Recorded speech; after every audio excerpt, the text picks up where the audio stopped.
માચીસની એક સળી અને 35 વાહનો થયા બળીને ખાખ। ઘટના છે અમદાવાદની, જ્યાં ઓઢવબ્રિજ નીચે ટ્રાફિક પોલીસે ડિટેન કરેલા 22 સહિત 35 વાહનો બળીને ખાખ થઈ ગયા। 33 ટુ વ્હીલર અને 2 કાર આગમાં બળીને રાખ થઈ ગયા। આગની ઘટના બનતા જ ફાયર વિભાગની ટીમ પહોંચી પાણીનો મારો ચલાવી આગ ઉપર કાબુ મેળવ્યો। ડિટેન કરેલા વાહનોમાં આગ લાગતા પોલીસના કાફલાએ પણ ઘટના સ્થળે પહોંચી અને તપાસ શરૂ કરી। આસપાસના સીસીટીવી ફૂટેજ ચેક કરવામાં આવ્યા અને એ જ સીસીટીવી ફૂટેજમાં આગ કયા કારણોસર લાગી તેનો થયો ખુલાસો। જરા જુઓ આ સીસીટીવી ફૂટેજ। એક સફાઈ કર્મી બીડી પીને માચીસની સળી ફેંકી અને એ જ માચીસની એક સળીથી 35 વાહનો બળીને ભસ્મીભૂત થઈ ગયા।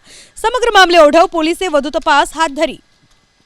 ડિટેન કરેલા વાહનોમાં આગ લાગતા પોલીસના કાફલાએ પણ ઘટના સ્થળે પહોંચી અને તપાસ શરૂ કરી। આસપાસના સીસીટીવી ફૂટેજ ચેક કરવામાં આવ્યા અને એ જ સીસીટીવી ફૂટેજમાં આગ કયા કારણોસર લાગી તેનો થયો ખુલાસો। જરા જુઓ આ સીસીટીવી ફૂટેજ।